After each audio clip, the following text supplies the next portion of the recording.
दोपहर करीब 3:15 बजे लाल किले के पास पहुंची थी। करीब 3 घंटे बाद उसी कार में लाल किला मेट्रो स्टेशन के पास धमाका हो गया था। पुलिस के मुताबिक जिस कार में धमाका हुआ वो कार करीब 3 घंटे तक पार्किंग में खड़ी थी और पार्किंग से निकलने के चंद सेकंड बाद उस कार में जबरदस्त धमाका हो गया। विस्फोट की वजह से पूरा इलाका थर्रा गया। आसपास मौजूद लोग बुरी तरह कांप गए। जिस जगह धमाका हुआ वहां मौजूद कई गाड़ियों के परखचे उड़ गए। उनमें भयानक आग लग गई। धुएं का गुबार उठने लग गया। धमाके के बाद लाल किला मेट्रो स्टेशन के पास का मंजर बेहद डरावना हो गया, क्योंकि ब्लास्ट की चपेट में आकर कई लोग मौत के मुंह में समा चुके थे। लोगों के शव सड़क पर बिखरे हुए थे। कई लोग बुरी तरह घायल थे और मदद के लिए चीख चिल्ला रहे थे और उन्हें तुरंत इलाज के लिए अस्पताल भेजा गया। धमाके के बाद कई लोग वहां से जान बचाने के लिए भाग खड़े हुए थे। कुछ लोगों को तो समझ ही नहीं आया कि वहां हुआ तो हुआ क्या। लोगों के मुताबिक धमाके की आवाज कई किलोमीटर दूर तक सुनी गई थी और उसकी वजह से आसपास रहने वाले लोग दहशत से भर गए। कार में हुए धमाके की वजह से कई इमारतों के शीशे चकनाचूर हो गए।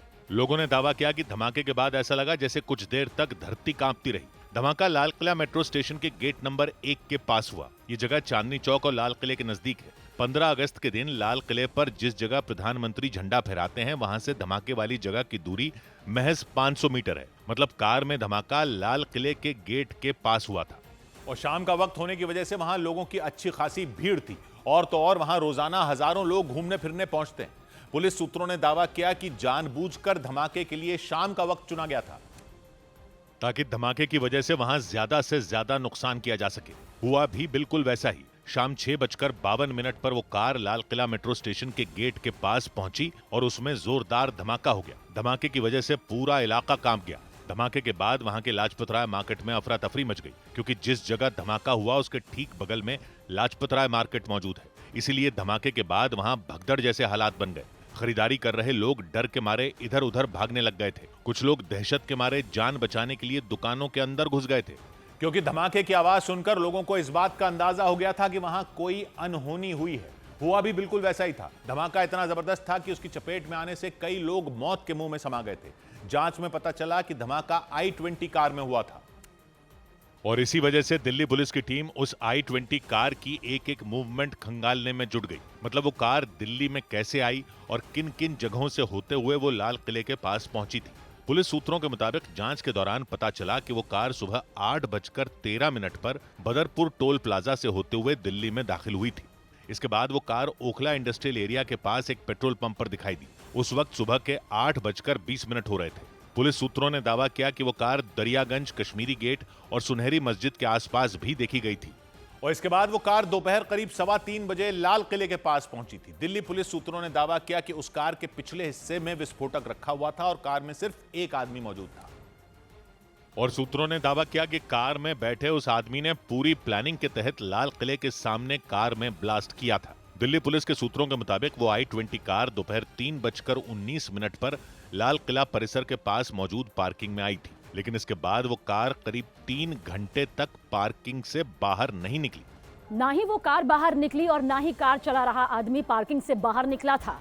और सूत्रों ने दावा किया कि शाम करीब 6:45 बजे वो कार पार्किंग से बाहर निकली। पुलिस सूत्रों के मुताबिक पार्किंग से निकलने के बाद वो कार धीरे धीरे चलते हुए लाल किला मेट्रो स्टेशन के पास पहुंच गई थी और फिर चंद सेकंड के बाद उस कार में भयानक विस्फोट हो गया था।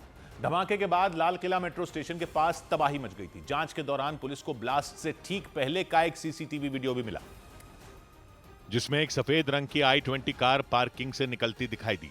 कार के अंदर मास्क पहने एक आदमी बैठा नजर आया। पुलिस सूत्रों ने दावा किया कि कार में डॉक्टर मोहम्मद उमर नबी नाम का आदमी बैठा था। कार में उसके अलावा कोई और नहीं दिखाई दिया। पुलिस सूत्रों से पता चला है कि कार धमाके से करीब 3 घंटे पहले दोपहर 3:19 से शाम 6:48 तक लाल किला की पार्किंग में खड़ी रही और दावा किया गया कि डॉक्टर उमर नबी पार्किंग में खड़ी कार में करीब 2.5 से 3 घंटे तक बैठा रहा था। सूत्रों के मुताबिक वो एक पल के लिए भी कार से बाहर नहीं निकला था और इसीलिए यह दावा किया गया कि डॉक्टर उमर नबी कार में बैठकर शाम होने का इंतजार कर रहा था। इस बात की भी आशंका जताई गई कि डॉक्टर उमर लगातार किसी के संपर्क में था और कार में बैठकर वो उसके निर्देश का इंतजार कर रहा था। और सूत्रों ने दावा किया कि शाम होने पर डॉक्टर उमर पार्किंग से कार लेकर बाहर निकला और फिर उसने लाल किला मेट्रो स्टेशन के पास धमाका कर दिया। जांच एजेंसियों के मुताबिक कार में ब्लास्ट एक आत्मघाती धमाका था, क्योंकि इस हमले में डॉक्टर उमर की भी मौत का दावा किया गया। धमाके की कड़ियों को जोड़ने के लिए दिल्ली पुलिस के साथ देश की तमाम एजेंसियां जांच में जुट गईं। सूत्रों के मुताबिक बदरपुर बॉर्डर से लाल किले के रास्ते में मौजूद हर एक सीसीटीवी कैमरे को खंगाला गया। इस दौरान पुलिस ने शक के आधार पर 13 लोगों को हिरासत में ले लिया और पुलिस उनसे पूछताछ कर यह पता लगाने में जुट गई कि वो कार दिल्ली के किस किस इलाके से होते हुए लाल किले के पास पहुंची थी। पुलिस सूत्रों के मुताबिक जिस कार में धमाका हुआ उसमें सिर्फ डॉक्टर उमर नहीं बल्कि एक दूसरा आदमी भी मौजूद था और दावा किया गया कि वो आदमी धमाके से कुछ देर पहले कार से उतर गया था। पुलिस सूत्रों के मुताबिक कार से उस आदमी के उतरने के बाद डॉक्टर उमर ने लाल किला मेट्रो स्टेशन के पास आत्मघाती हमला किया था। हालांकि लाल किले के सामने मौजूद ट्रैफिक लाइट के आसपास सीसीटीवी वीडियो में भी डॉक्टर उमर कार में अकेला ही नजर आया था और तो और पार्किंग से निकलने के दौरान भी कोई दूसरा व्यक्ति कार में नहीं दिखा था। जांच एजेंसियां इस बात का भी पता लगाने में जुट गईं कि डॉक्टर उमर पार्किंग में 3 घंटे तक क्या कर रहा था। और जबकि सूत्रों ने इस बात का भी दावा किया कि विस्फोटक से भरी कार को पार्किंग में खड़ी करने के बाद डॉक्टर उमर आसपास के इलाके की जानकारी लेने के लिए निकल गया था। मतलब वो आसपास के इलाकों में घूम घूम कर यह पता लगाने में जुटा था कि धमाका कहां करना है, क्योंकि उसे यह बात अच्छी तरह पता थी कि शाम के वक्त लाल किले के पास लोगों की भारी भीड़ होती है। दावा किया गया इसी वजह से डॉक्टर उमर नबी ने दोपहर से शाम होने का इंतजार किया था। मतलब डॉक्टर उमर लाल किले के पास लोगों की भीड़ बढ़ने का इंतजार कर रहा था, जिसके लिए वो पार्किंग में करीब 3 घंटे तक रुका रहा था। सूत्रों ने दावा किया कि डॉक्टर उमर फरीदाबाद आतंकी मॉड्यूल से जुड़ा था और जम्मू कश्मीर पुलिस उसकी तलाश में जुटी थी। सूत्रों के मुताबिक फरीदाबाद में जम्मू कश्मीर पुलिस के पहुंचने से पहले ही डॉक्टर उमर विस्फोटक से भरी कार लेकर वहां से निकल गया था। और पुलिस सूत्रों के मुताबिक डॉक्टर उमर कार लेकर हरियाणा के फरीदाबाद से होते हुए बदरपुर बॉर्डर के रास्ते दिल्ली में दाखिल हुआ था। सूत्रों ने बताया वो दिल्ली के कई इलाकों से होते हुए दोपहर में ही लाल किले की पार्किंग में पहुंच गया था और दावा किया कि डॉक्टर उमर ने जानबूझकर दोपहर के वक्त वहां धमाका नहीं किया था, जबकि उसे इस बात की भनक लग चुकी थी कि फरीदाबाद से उसका साथी डॉक्टर मुजम्मिल शकील और यूपी के सहारनपुर से डॉक्टर अदील अहमद गिरफ्तार हो चुके हैं। सूत्रों के मुताबिक उसे यह बात अच्छी तरह पता थी कि देर सवेर पुलिस उसे पकड़ लेगी और इसीलिए वो पुलिस से बचते हुए विस्फोटक से भरी कार लेकर दिल्ली के लाल किले पहुंच गया था। लाल किले का इलाका दिल्ली के बेहद सुरक्षित इलाकों में शामिल है। वहां 24 घंटे सुरक्षा के कड़े इंतजाम रहते हैं। लेकिन इसके बाद भी डॉक्टर उमर विस्फोटक से भरी कार लेकर पार्किंग में छिपा रहा था। वो भी कुछ देर के लिए नहीं बल्कि आरोपी उमर करीब 3 घंटे तक पार्किंग में छिपा रहा था। यही बात सुरक्षा एजेंसियों को खटकने लग गई, क्योंकि लाल किले का इलाका हाई सिक्योरिटी जोन में आता है। इसीलिए जांच एजेंसियां इस बात का पता लगाने में जुट गईं कि डॉक्टर उमर ने हाई सिक्योरिटी जोन में 3 घंटे तक रुकने का रिस्क क्यों लिया था। क्या पार्किंग में 3 घंटे रुकने के बाद डॉक्टर उमर से उसके साथियों ने मुलाकात की थी, या फिर डॉक्टर उमर मोबाइल फोन या फिर सोशल मीडिया के जरिए अपने आका के संपर्क में था। जांच एजेंसियां धमाके से जुड़े हर एक पहलू को खंगालने में जुटी हैं और ये पता लगाने की कोशिश में हैं कि लाल किले के पास हुए धमाके में डॉक्टर उमर के साथ कितने लोग शामिल हैं, क्योंकि आशंका यह जताई गई कि इतने बड़े धमाके को अकेला डॉक्टर उमर अंजाम नहीं दे सकता। इसीलिए पुलिस हर एंगल से धमाके की जांच करने में जुट गई। पुलिस के मुताबिक जिस कार में धमाका हुआ उसे कई बार बेचा और खरीदा गया था। जांच के दौरान पुलिस को कार पर गुरुग्राम का नंबर मिला और गुरुग्राम आरटीओ ने मोहम्मद सलमान नाम के व्यक्ति के नाम पर वो कार रजिस्टर की है। कार के रजिस्ट्रेशन सर्टिफिकेट से जो पता मिला उसे लेकर पुलिस सलमान को ढूंढते हुए गुरुग्राम के शांति नगर में मौजूद एक मकान के बाहर पहुंची। मकान मालिक ने बताया कि सलमान 2016 से 2020 तक उनके मकान में रहा करता था और इसी वजह से उस कार पर उनके घर का पता दर्ज है। एड्रेस तक है, नाम नहीं है हमारे, घर का एड्रेस है। मकान में रहने वाले सुरेश नाम के व्यक्ति ने पुलिस को सलमान के सोहना इलाके में बनी एक हाउसिंग सोसाइटी में रहने की भी जानकारी दी और इसके बाद गुरुग्राम पुलिस ने कार के मालिक मोहम्मद सलमान को उसके घर से दबोच लिया। सूत्रों के मुताबिक पूछताछ के दौरान सलमान ने बताया कि उसने वो कार दिल्ली के ओखला इलाके में रहने वाले देवेंद्र नाम के व्यक्ति को बेच दी थी और जांच में पता चला कि थोड़े दिनों के बाद देवेंद्र ने उस कार को सोनू नाम के आदमी को बेच दिया था। सूत्रों के मुताबिक सोनू ने उस i-20 कार को पुलवामा के रहने वाले तारिक अहमद डार को दे दिया था। दिल्ली में हुए धमाके के बाद जम्मू कश्मीर पुलिस ने तुरंत तारिक को हिरासत में ले लिया और सूत्रों के मुताबिक पूछताछ के दौरान तारिक ने बताया कि उसने पुलवामा के ही रहने वाले डॉक्टर उमर को कार दे दी थी। मतलब जिस कार में धमाका हुआ वो कार 2014 से कई बार बेची और खरीदी गई। इस मामले में जम्मू कश्मीर पुलिस ने 2 और संदिग्धों को हिरासत में ले लिया और पुलिस की जांच में पता चला कि लाल किले के पास जिस कार में ब्लास्ट हुआ उसका सितंबर महीने में हरियाणा के फरीदाबाद में चालान कटा था। फरीदाबाद के तिकोना पार्क में 20 सितंबर को गलत जगह पर पार्किंग करने पर 1500 रुपए का उसका चालान काटा गया था। और जिस जगह पर कार गलत तरीके से खड़ी की गई थी वहां से डॉक्टर मुजम्मिल शकील का घर सिर्फ 25 किलोमीटर दूर है। ये वही मुजम्मिल शकील है जिसके फरीदाबाद में मौजूद 2 ठिकानों से 2900 किलो से ज्यादा विस्फोटक बरामद करने का दावा किया गया। जांच के दौरान पुलिस को 29 अक्टूबर का एक वीडियो भी मिला। उसमें हरियाणा के एक इलाके में कार का प्रदूषण सर्टिफिकेट बनवाया गया था। उस दौरान वहां 3 लोग मौजूद थे। दावा किया गया कि उनमें पुलवामा का रहने वाला तारिक भी था, जिसके नाम पर डॉक्टर उमर ने कार खरीदी थी। और इस सब के बीच दिल्ली ब्लास्ट मामले की जांच के दौरान पुलिस ने फरीदाबाद से एक कार डीलर को गिरफ्तार कर लिया। पुलिस के मुताबिक ब्लास्ट में जिस i20 कार का इस्तेमाल किया गया था उसे उस कार डीलर ने ही बिकवाया था। और जब जांच आगे बढ़ी तो पुलिस का शिकंजा कार डीलर पर कस गया। अभी फिलहाल ये बंद है क्योंकि इसके मालिक को पुलिस ने हिरासत में ले लिया है, पूछताछ की जा रही है। आपको ये इस तरफ इस ऑफिस के ठीक सामने वाली तस्वीर दिखाते हैं। अभी भी यहाँ पर कार यहाँ पर खड़ी हुई है। फरीदाबाद के सेक्टर 37 में रॉयल कार जोन नाम से पुरानी गाड़ियों की खरीद फरोख्त के लिए कार डीलर एजेंसी चलाई जा रही थी। धमाके में इस्तेमाल i20 कार 4 दिन पहले इसी एजेंसी से खरीदी गई थी। हरियाणा पुलिस ने कार डीलर को गिरफ्तार कर दिल्ली पुलिस के हवाले कर दिया। इधर दिल्ली में एक दिन पहले हुए धमाके के बाद सामने आए सीसीटीवी वीडियो में दहशत का माहौल दिखा। दिल्ली में हुए धमाकों के बाद लाल किले के पास की एक सड़क का सीसीटीवी वीडियो सामने आया। लाल किले के पास के वीडियो में धमाके के तुरंत बाद लोग दहशत में नजर आए, जबकि कुछ लोग सुरक्षित जगहों की तरफ जाते दिखे। दिल्ली के उपराज्यपाल वीके सक्सेना एलएनजेपी अस्पताल पहुंचे और धमाके में घायल हुए लोगों से मुलाकात की। उन्होंने दिल्ली के लोगों से शांति बनाए रखने की अपील की। साथ ही दावा किया कि धमाके की जांच कर जल्द से जल्द दोषियों को सजा दी जाएगी। दिल्ली की मुख्यमंत्री रेखा गुप्ता ने दिल्ली ब्लास्ट पर दुख जताया। उन्होंने एलएनजेपी अस्पताल पहुंचकर धमाके में घायल लोगों से मुलाकात की। रेखा गुप्ता ने भरोसा दिया कि दिल्ली सरकार पीड़ितों की हर संभव मदद करेगी। और इस सब के बीच दिल्ली पुलिस ने धमाके वाली जगह से मिले कटे हुए हाथ का डीएनए टेस्ट करवाने की तैयारी कर ली, ताकि इस बात का पता चल सके कि वो हाथ किसका है। पुलिस सूत्रों के मुताबिक जांच टीम को इस बात की आशंका है कि कटा हुआ हाथ आत्मघाती हमलावर डॉक्टर उमर का हो सकता है, क्योंकि पुलिस की शुरुआती जांच में यह जानकारी सामने आई कि डॉक्टर उमर ही लाल किले के पास i20 गाड़ी चला रहा था और उसी ने भीड़ भाड़ वाले इलाके में धमाका कर गाड़ी को और खुद को उड़ा लिया था। धमाका होते ही कार के परखच्चे उड़ गए और काफी दूर तक कई गाड़ियों को भारी नुकसान पहुंचा। और पुलिस सूत्रों के मुताबिक धमाके में कार चला रहे डॉक्टर उमर के भी चीथड़े उड़ गए। ब्लास्ट वाली जगह से हाथ का जो टुकड़ा मिला, पुलिस ने उसका डीएनए टेस्ट करवाने की तैयारी कर ली। पुलिस सूत्रों के मुताबिक डीएनए जांच के लिए पुलवामा से हिरासत में ली गई डॉक्टर उमर की मां के सैंपल भी लिए गए। यानी जांच एजेंसियों ने अपनी आशंका को पुख्ता करने के लिए बेहद तेजी से काम करना शुरू कर दिया, क्योंकि पुलिस ने इस बात की आशंका जताई कि डॉक्टर उमर ने एक आत्मघाती हमलावर की तरह खुद को कार के साथ धमाके में उड़ा दिया। इसी वजह से जांच एजेंसियां डॉक्टर उमर नबी को मुख्य किरदार मानकर जांच में जुट गईं और कड़ियों से कड़ियां जोड़ना शुरू कर दिया।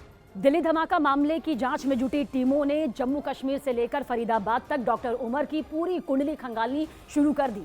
और पुलिस को जांच में पता चला कि डॉक्टर उमर नबी 24 फरवरी 1989 को जम्मू कश्मीर के पुलवामा जिले के कोइल गांव में पैदा हुआ था। उसके पिता गुलाम नबी भट्ट एक सरकारी टीचर थे, लेकिन बीमारी की वजह से करीब 15 साल पहले ही उन्होंने नौकरी छोड़ दी थी।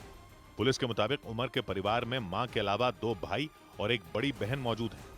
दिल्ली धमाके के बाद जम्मू कश्मीर पुलिस ने डॉक्टर उमर के दोनों भाइयों और मां को हिरासत में ले लिया और डॉक्टर उमर के बारे में पूछताछ शुरू कर दी। पुलिस के मुताबिक डॉक्टर उमर ने पढ़ाई के बाद कुछ दिन जम्मू कश्मीर में ही काम किया था, लेकिन करीब 3 साल पहले वो जम्मू कश्मीर से दिल्ली के नजदीक हरियाणा के फरीदाबाद आ गया था। वहां उसने अल फलाह यूनिवर्सिटी में प्रोफेसर के तौर पर पढ़ाना शुरू कर दिया था।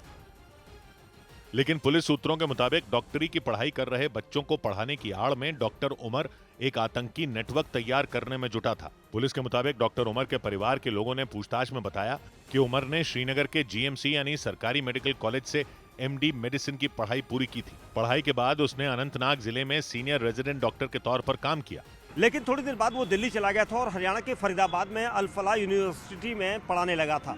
यानी डॉक्टर उमर भी फरीदाबाद की उसी यूनिवर्सिटी में पहुंच गया जहां पहले से ही उसी के गांव का रहने वाला डॉक्टर मुजम्मिल शकील प्रोफेसर था।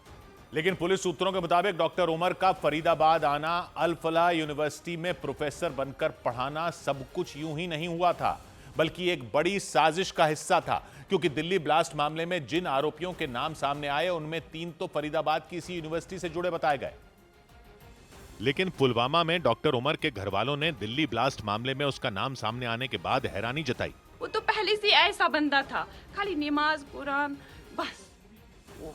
मतलब आप इमेजिन नहीं कर पाओगे कि वो ऐसा बंदा भी ऐसा कर सकता है। डॉक्टर उमर की भाभी ने दावा किया कि उमर क्या करता था, कहां जाता था और किन लोगों से मिलता था, इसके बारे में उसके घर वालों को कुछ भी नहीं पता था। हमें कुछ नहीं पता उसके पास क्या था क्या नहीं था। वो ज्यादा बातें भी नहीं करता था, बस अपने काम में मशगूल रहता था।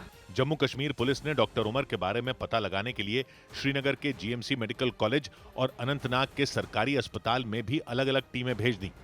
लेकिन पुलिस सूत्रों के मुताबिक डॉक्टर उमर का फरीदाबाद आना, अल फलाह यूनिवर्सिटी में प्रोफेसर बनकर पढ़ाना सब कुछ यूं ही नहीं हुआ था, जैसा ये बड़ी साजिश का हिस्सा बताया जा रहा है। और इसके साथ ही पुलवामा के कोयल गांव में भारी संख्या में जम्मू कश्मीर पुलिस और सुरक्षा बल के जवान तैनात कर दिए गए, क्योंकि दिल्ली ब्लास्ट मामले में आरोपी डॉक्टर उमर और डॉक्टर मुजम्मिल दोनों ही कोयल गांव के रहने वाले बताए गए। और इसी वजह से जम्मू कश्मीर पुलिस और सुरक्षा बल के जवान कोयल गांव के आसपास चेकिंग अभियान चलाते दिखे। ये वो एरिया है कोयल का जहाँ पे डॉक्टर उमर भी रहते हैं और डॉक्टर मुजम्मिल भी रहते हैं, और इर्द गिर्द यहाँ पे अब नाके लगा दिए गए हैं, पुलिस का पहरा बिठा दिया गया है। कोयल गांव में डॉक्टर उमर के घर से डॉक्टर मुजम्मिल के घर की दूरी महज 1 किलोमीटर है। जम्मू कश्मीर पुलिस और सुरक्षा बल ने दोनों के बीच के कनेक्शन का पता लगाने की कोशिश शुरू कर दी। कहां पे डॉक्टर उमर के तार जुड़े हुए थे या डॉक्टर मुजम्मिल के तार जुड़े हुए थे, वो यहाँ पे पता करने की कोशिश की जा रही है। हालांकि डॉक्टर उमर के परिवार ने डॉक्टर मुजम्मिल के बारे में किसी भी तरह की जानकारी होने से इनकार कर दिया।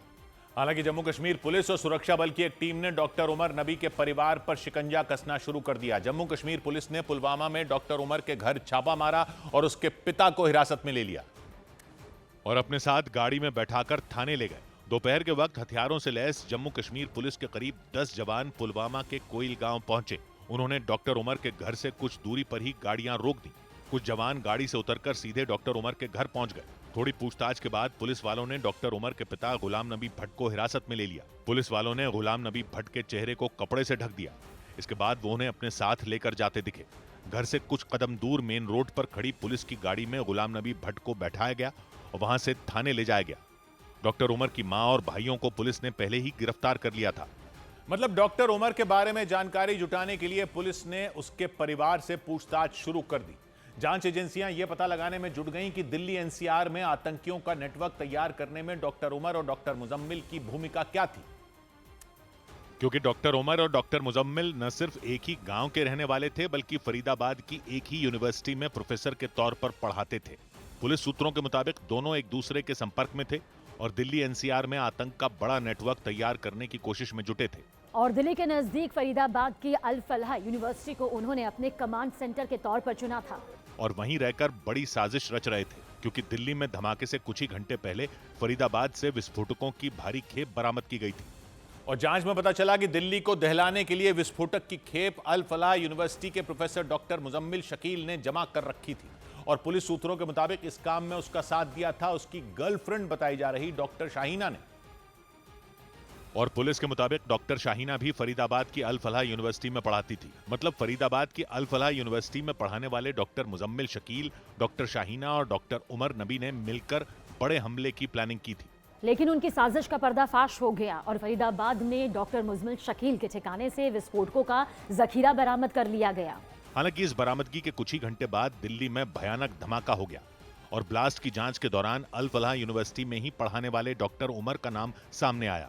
और इसी वजह से हरियाणा के फरीदाबाद की अल फलाह यूनिवर्सिटी की चर्चा पूरे देश में शुरू हो गई। पुलिस ने अल फलाह यूनिवर्सिटी और दिल्ली ब्लास्ट के आरोपियों के कनेक्शन की गहराई से जांच शुरू कर दी और पुलिस की एक टीम पूछताछ के लिए अल फलाह यूनिवर्सिटी पहुंच गई। पुलिस के साथ एनआईए की एक टीम भी यूनिवर्सिटी कैंपस में पहुंची। पुलिस और एनआईए की 3-4 गाड़ियां दंदनाते हुए यूनिवर्सिटी कैंपस में दाखिल हुई। हालांकि करीब 1.5 घंटे चली रेड के बाद टीमें वहां से लौट गईं, लेकिन पुलिस की एक टीम को वहां तैनात कर दिया गया। सूत्रों के मुताबिक पुलिस ने यूनिवर्सिटी की लैब में काम करने वाले 3 लोगों को पूछताछ के लिए हिरासत में ले लिया और पुलिस सूत्रों के मुताबिक अल फलाह यूनिवर्सिटी की भी जांच शुरू कर दी गई, क्योंकि पुलिस के मुताबिक पढ़ाई की आड़ में फरीदाबाद की ये यूनिवर्सिटी आतंक का अड्डा बन गई थी। हालांकि यूनिवर्सिटी की तरफ से इस पूरे मामले पर कोई भी आधिकारिक बयान जारी नहीं किया गया। लेकिन पुलिस सूत्रों के मुताबिक वहां पढ़ने वाले छात्रों को आतंकी संगठनों में भर्ती करने के लिए तैयार किया जा रहा था। फरीदाबाद में मौजूद अल फलाह यूनिवर्सिटी एक प्राइवेट यूनिवर्सिटी है। 2014 में इसे बनाया गया था और सरकार ने 2015 में इसे मान्यता दी थी। दिल्ली से करीब 30 किलोमीटर दूर फरीदाबाद के धौज गांव में करीब 70 एकड़ जमीन पर इसे बनाया गया था। यूनिवर्सिटी के अंदर 650 बेड वाला एक बड़ा अस्पताल भी मौजूद है, जो Al Falah school of medical sciences and research centre का हिस्सा भी है। और इसी से डॉक्टर मुजम्मिल शकील, डॉक्टर शाहीना और डॉक्टर उमर जुड़े हुए थे। और तीनों अल फलाह यूनिवर्सिटी में डॉक्टरी की पढ़ाई करने वाले छात्रों को पढ़ाते थे। लेकिन पुलिस सूत्रों के मुताबिक डॉक्टर मुजम्मिल, डॉक्टर उमर और डॉक्टर शाहीना तीनों ही पढ़े लिखे छात्रों को अपने आतंकी नेटवर्क में शामिल करने के लिए उनका ब्रेन वॉश करते थे। क्योंकि अल फलाह यूनिवर्सिटी में न सिर्फ मेडिकल की पढ़ाई होती है बल्कि इंजीनियरिंग और मैनेजमेंट की पढ़ाई भी होती है। और इसी वजह से देश के अलग अलग राज्यों से अल फलाह यूनिवर्सिटी में बच्चों ने दाखिला लिया। और माना जा रहा है कि डॉक्टर मुजम्मिल और डॉक्टर शाहीना को आतंकी नेटवर्क में शामिल करने के लिए पढ़े लिखे युवाओं की एक बड़ी तादाद यूनिवर्सिटी कैंपस में ही मिल जाती थी। यूनिवर्सिटी को अल फलाह चैरिटेबल ट्रस्ट चलाता है। यूनिवर्सिटी की तरफ से जारी आंकड़ों के मुताबिक वहां दाखिला लेने वाले छात्रों में करीब 60% मुस्लिम समुदाय से हैं, जबकि 40% छात्र दूसरे सभी समुदायों को मिलाकर हैं। उधर दिल्ली धमाका मामले की जांच के लिए कई टीमों का गठन कर दिया गया। दिल्ली में हुए कार ब्लास्ट की जांच के लिए एनआईए, एनएसजी, दिल्ली पुलिस के स्पेशल सेल और आईबी के 500 से ज्यादा तेज तर्रार अधिकारियों और जवानों की टीम बनाई गई। जांच के लिए कई टीमें बनाई गईं और उन सभी को अलग अलग टास्क दिया गया। सूत्रों के मुताबिक धमाके के बाद दिल्ली पुलिस ने पहाड़गंज और दरियागंज इलाके में मौजूद होटलों में रात भर सर्च ऑपरेशन चलाया। इस दौरान पुलिस ने शक के आधार पर 4 लोगों को पूछताछ के लिए हिरासत में ले लिया। और इस सबके बीच जांच एजेंसियों के सूत्रों ने दावा किया कि दिल्ली में धमाके के पीछे डॉक्टरों के टेरर नेटवर्क का हाथ था। दावा है कि वो सोशल मीडिया ऐप टेलीग्राम पर ग्रुप बनाकर एक दूसरे से जुड़े थे। सूत्रों ने बताया कि इस टेरर नेटवर्क का कनेक्शन दिल्ली के नजदीक हरियाणा के फरीदाबाद में पकड़े गए आतंकी मॉड्यूल से हो सकता है, क्योंकि दिल्ली में लाल किले के पास हुए धमाके से कुछ घंटे पहले ही फरीदाबाद में एक मकान के कमरे से 2560 किलो विस्फोटक बरामद किया गया था। पुलिस के मुताबिक उस कमरे को मुजम्मिल शकील नाम के डॉक्टर ने किराए पर लिया था। डॉक्टर मुजम्मिल को कुछ दिन पहले आतंकी साजिश रचने के आरोप में गिरफ्तार किया गया था। सूत्रों के मुताबिक दिल्ली में जिस कार में धमाका हुआ उसे डॉक्टर मुजम्मिल का करीबी बताया जा रहा डॉक्टर मोहम्मद उमर नबी चला रहा था। पुलिस को शक है कि इस आत्मघाती हमले में डॉक्टर उमर की भी मौत हो गई। और सूत्रों के मुताबिक डॉक्टर उमर नबी और डॉक्टर मुजम्मिल शकील लंबे समय से एक दूसरे के संपर्क में थे। दावा है कि वो दोनों 3 साल से फरीदाबाद के अल फलाह यूनिवर्सिटी में पढ़ाते थे। और जांच एजेंसियों के सूत्रों ने बताया कि डॉक्टर मुजम्मिल शकील वो शख्स है जिसे दिल्ली एनसीआर में आतंकियों का नेटवर्क तैयार करने की जिम्मेदारी मिली थी। वो फरीदाबाद की अल फलाह यूनिवर्सिटी के कैंपस में ही करीब 3.5 साल से रह रहा था। और दावा है कि डॉक्टर मुजम्मिल दिल्ली और उसके आसपास के शहरों में आतंकियों का बड़ा नेटवर्क खड़ा करने में जुटा हुआ था। और पुलिस सूत्रों के मुताबिक मुजम्मिल शकील के निशाने पर वो लड़के थे जो पढ़े लिखे होते थे। सूत्रों ने बताया कि जांच में पता चला कि आतंकियों का नेटवर्क तैयार करने के लिए खूब सारी फंडिंग की भी व्यवस्था की गई थी, ताकि नए आतंकियों को तैयार करने में किसी तरह की परेशानी का सामना न करना पड़े। यानी डॉक्टरों का टेरर नेटवर्क आतंकियों की भर्ती करने में भी जुटा हुआ था। लेकिन इस नेटवर्क का पर्दाफाश तब हुआ जब कुछ दिन पहले जम्मू कश्मीर पुलिस ने उत्तर प्रदेश के सहारनपुर से अदील अहमद नाम के डॉक्टर को गिरफ्तार किया था। वो वहां एक प्राइवेट अस्पताल में काम कर रहा था और उसे श्रीनगर में आतंकी संगठन जैश-ए-मोहम्मद के समर्थन में पर्चे लगाने के आरोप में पकड़ा गया। उन पोस्टरों के जरिए जम्मू कश्मीर पुलिस और सुरक्षा बल को भी धमकी दी गई थी। इस मामले की जांच हुई तो सुरक्षा एजेंसियों के हाथ अदील अहमद तक पहुंच गए। पुलिस के मुताबिक कश्मीर में अनंतनाग के रहने वाले डॉक्टर अदील से सख्ती से पूछताछ की गई तो उसने खौफनाक आतंकी साजिश रचे जाने की जानकारी उगल दी। और फरीदाबाद के अल फलाह यूनिवर्सिटी में पढ़ाने वाले अपने साथी डॉक्टर मुजम्मिल शकील समेत कई नाम बता दिए। इसी के बाद जम्मू कश्मीर की पुलिस ने हरियाणा पुलिस के साथ मिलकर डॉक्टर मुजम्मिल शकील को गिरफ्तार कर लिया था। और फरीदाबाद में डॉक्टर मुजम्मिल के 2 ठिकानों पर रेड डालकर करीब 2900 किलो विस्फोटक बरामद किया। पुलिस के मुताबिक सहारनपुर से पकड़े गए डॉक्टर अदील और डॉक्टर मुजम्मिल शकील लगातार एक दूसरे के संपर्क में थे और कई बार मिल भी चुके थे। जम्मू कश्मीर में पुलवामा जिले के रहने वाले 32 साल के डॉक्टर मुजम्मिल शकील के परिवार ने बताया कि वो साल में 1 या 2 बार ही घर आता था। एक साल में 2 बार आता है घर में। पिछली बार ये आया था, उस टाइम हमारी पापा की सर्जरी थी। मुजम्मिल के भाई ने बताया कि वो बचपन से ही पढ़ाई में होशियार था और श्रीनगर के जीएमसी यानी गवर्नमेंट मेडिकल कॉलेज से एमबीबीएस की उसने पढ़ाई की थी। और सूत्रों के मुताबिक जांच में पाया गया कि सहारनपुर से गिरफ्तार किए गए डॉक्टर अदील अहमद का कनेक्शन भी श्रीनगर जीएमसी से था। दावा है कि सहारनपुर के अस्पताल में काम करने से पहले अदील श्रीनगर जीएमसी में नौकरी करता था। और इतना ही नहीं, दिल्ली में धमाका करने के मामले में आरोपी डॉक्टर मोहम्मद उमर नबी के संबंध भी श्रीनगर के सरकारी मेडिकल कॉलेज से थे। उसने वहां से एमडी मेडिसिन की पढ़ाई पूरी की थी और बाद में फरीदाबाद की अल फलाह यूनिवर्सिटी में पढ़ाने लगा था। यानी डॉक्टरों के टेरर नेटवर्क के 3 सदस्यों की जड़ें श्रीनगर जीएमसी से जुड़ी थी। मुजम्मिल, शकील और उमर नबी ने वहां से पढ़ाई की थी, तो सहारनपुर से पकड़े गए डॉक्टर अदील अहमद ने वहां नौकरी की थी। हालांकि बाद में मुजम्मिल और उमर फरीदाबाद की अल फलाह यूनिवर्सिटी में पढ़ाने लगे थे। लेकिन सूत्रों के मुताबिक ये तीनों लोग सोशल मीडिया के जरिए एक दूसरे से जुड़े हुए थे और खतरनाक मंसूबों को पूरा करने के लिए अपने नेटवर्क को बढ़ाने का काम कर रहे थे। डॉक्टर मुजम्मिल, अदील और उमर के अलावा शाहीना नाम की एक डॉक्टर भी इस नेटवर्क का हिस्सा बताई गई। और पुलिस ने उसकी गाड़ी से AK-47 राइफल और गोला बारूद जब्त करने का दावा किया। सूत्रों के मुताबिक लखनऊ की रहने वाली डॉक्टर शाहीना भी अल फलाह यूनिवर्सिटी में डॉक्टर मुजम्मिल शकील के साथ ही काम करती थी। दावा तो यहाँ तक किया गया कि शाहीन मुजम्मिल शकील की गर्लफ्रेंड है और दोनों की सगाई तक हो चुकी है। हालांकि मुजम्मिल के परिवार ने सगाई की बात से इनकार कर दिया। तो सुनने में उसकी कोई किसी के साथ एंगेजमेंट हुई, ये सही बात है? नहीं सर, ये सब एलिगेशन है। जांच एजेंसियों के सूत्रों ने बताया कि डॉक्टरों के इस टेरर नेटवर्क में शाहीना की भूमिका काफी अहम थी और दावा किया गया कि उसे भारत में आतंकी संगठन जैश-ए-मोहम्मद के महिला विंग तैयार करने का जिम्मा सौंपा गया था। मतलब उसे अपने नेटवर्क में पढ़ी लिखी महिलाओं को जोड़कर उन्हें आतंक का पाठ पढ़ाने का काम दिया गया था। और सूत्रों के मुताबिक ये काम सोशल मीडिया ऐप टेलीग्राम पर ग्रुप बनाकर किया जा रहा था। दावा है कि डॉक्टर शाहीना के तार आतंकी संगठन जैश-ए-मोहम्मद से जुड़े थे और उसे भारत में जैश के महिला विंग की कमान सौंपी गई थी। सूत्रों ने बताया कि शाहीना को महिला आतंकियों की भर्ती की जिम्मेदारी दी गई थी। पाकिस्तान में ये काम जैश-ए-मोहम्मद के मुखिया मसूद अजहर की बहन सादिया अजहर करती आई है। दावा है कि सादिया की देखरेख में ही वहां आतंक फैलाने के लिए महिलाओं को कट्टरपंथ का पाठ पढ़ाया जाता है। और सूत्रों के मुताबिक उसी तरह का काम भारत में शाहीना को सौंपा गया था। जैश के महिला विंग की हेड सादिया अजहर का पति ऑपरेशन सिंदूर के दौरान भारतीय सेना के हमलों में मारा गया था। क्योंकि पहलगाम हमले के बाद भारत ने पाकिस्तान में मौजूद आतंक के कई अड्डों को तहस नहस कर दिया था। इसी कड़ी में पाकिस्तान के पंजाब प्रांत में मौजूद जैश के मुख्यालय मरकज सुबहान अल्लाह पर भीषण बमबारी की गई थी। उस हमले में वहां मौजूद मसूद अजहर के परिवार के करीब 10 लोग मारे गए थे। उसमें मसूद अजहर का बहनोई और उसकी बहन सादिया अजहर का पति यूसुफ अजहर भी शामिल था।